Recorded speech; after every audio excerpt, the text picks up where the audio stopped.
Sir ఈ బిల్లును స్వాగతిస్తా ఉన్నాం అధ్యక్ష. అయితే ఈ బిల్లు ముందు మాట్లాడే ముందు ఒక్క పాయింట్ నేను మీ ఇందాక స్పీకర్ గారిని అడిగితే మాకు అవకాశం ఇవ్వలేదు అధ్యక్ష. ఇప్పుడు క్వశ్చన్ అవరు అన్ని క్వశ్చన్ మాట్లాడాలి సార్. మీరు allows as a deputy leader of the opposition party I'm speaking sir. I'm all have every right to speak. ఇప్పుడు విషయం ఏంటంటే అత్యంత ముఖ్యమైనటువంటి క్వశ్చన్లు ఇలా ప్రజలకు సంబంధించినటువంటి క్వశ్చన్లు వస్తే అవి రాకుండా రెండు క్వశ్చన్లకే మీరు క్వశ్చన్ అవర్ను ఖతం చేస్తే ఎట్లా సార్? అందరి సభ్యులకు సమానమైన హక్కులు ఉంటాయి. సభ నడిపేటువంటి ఇవాళ మా బీఆర్ఎస్ పార్టీకి సంబంధించిన రెండు క్వశ్చన్లు రాకుండా చేశారు sir. This is not correct sir. మీరే మా హక్కులు కాపాడాలి. ఇవాళ ఎంత ముఖ్యమైన క్వశ్చన్లు అంటే నిరుద్యోగులకు సంబంధించినటువంటి ప్రశ్న అడిగితే అది దాని మీద డాక్టర్ వంశీకృష్ణ అధ్యక్ష సబ్జెక్ట్ శ్రీనివాస్ గారు అట్లా కాదు, శ్రీనివాస్ యాదవ్ గారు ప్లీజ్ మళ్ళీ బ్యాక్ పోవద్దు. మీరు సీనియర్స్ అట్లా మాట్లాడితే ఎట్లండి? కరెక్ట్ కాదు అట్లా. మీరు మాట్లాడండి సబ్జెక్ట్. ఇప్పుడు ఏదైతే దేనికైతే అవకాశం అడిగిందో అది మాట్లాడండి, కానీ మళ్ళీ మీరు బ్యాక్ పోయి మాట్లాడితే ఎట్లా? రెండోది హౌసింగ్ ఇంపార్టెంట్ అని చెప్పి మీ సభ్యులు కూడా దగ్గర 5-6 మంది మాట్లాడారు. మీరు దాన్ని మళ్ళీ మీరు టైము హౌసింగ్ మనకు క్వశ్చన్ అవర్కి వచ్చి లిమిటెడ్ టైం మనం కేటాయించుకుంటాం, కానీ అది దాటిపోయి కూడా డిస్కషన్ అయిన తర్వాత కూడా దాంట్లో మీ సభ్యులు కూడా 5-6 పార్టిసిపేషన్ అయిపోయిన తర్వాత మళ్ళీ ఇప్పుడు ఈ క్వశ్చన్ ఈ సబ్జెక్ట్లో మీరు దాన్ని తీసుకురావడం కరెక్ట్ కాదు కదా. Please please. మీకు నచ్చితే ఒక తీరుంది, నచ్చకపోతే ఒక తీరుందండి. మా క్వశ్చన్లు రావద్దన్న నాడేమో అందరికీ అవకాశం ఇస్తారు, మమ్మల్ని బ్లాక్ చేస్తారు. లేదు మీకు నచ్చలేదు అనుకోండి, 9 నిమిషాలకే మాది ఇంపార్టెంట్ క్వశ్చన్ ఉంటే 9 నిమిషాలకే క్లోజ్ అంటున్నారు.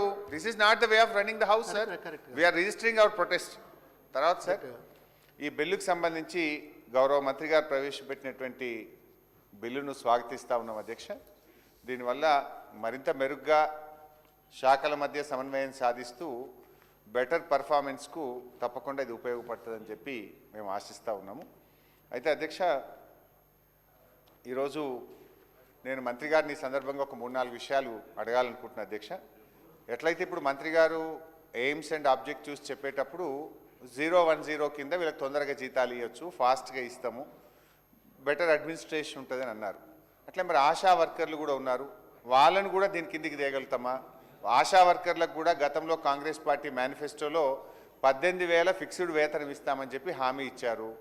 గత వారం రోజుల నుంచి వాళ్ళ కలెక్టరేట్ల ముందు ధర్నాలు చేస్తూ ఉన్నారు.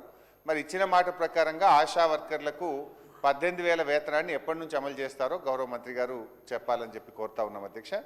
అదేవిధంగా కేసీఆర్ కిట్ పథకాన్ని మీరు బంద్ చేసినారు, దాని ప్లేస్లో కొత్త పథకం తెస్తామన్నారు.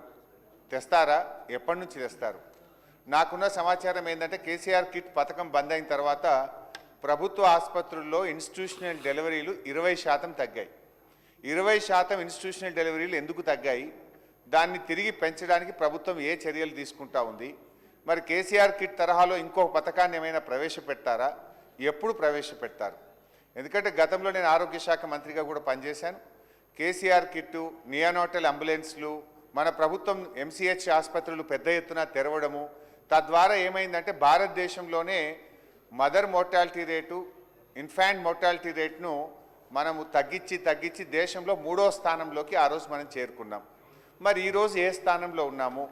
మరి దానికి ప్రభుత్వం ఏ రకమైన చర్యలు తీసుకుంటుందో కూడా మంత్రి గారు చెప్పాలని చెప్పి నేను కోరుతా ఉన్నా అధ్యక్ష.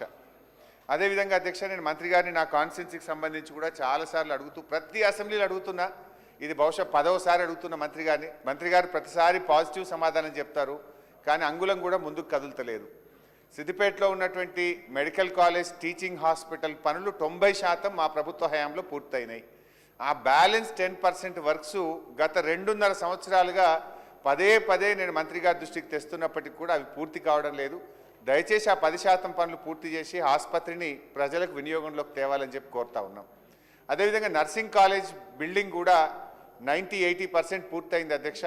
దాన్ని కూడా పూర్తి చేయకపోతే ఆ నర్సింగ్ కాలేజ్ స్టూడెంట్స్ అందరూ ఆ రెంటెడ్ అకామిడేషన్లో చాలా ఇబ్బంది పడుతూ ఉన్నారు.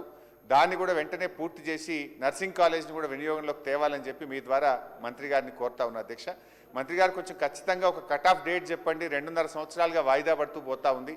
అదేవిధంగా రాష్ట్ర వ్యాప్తంగా ఇటు medical students, PG students, nursing college students stipends కూడా పెద్ద ఎత్తున పెండింగ్లో ఉన్నాయి.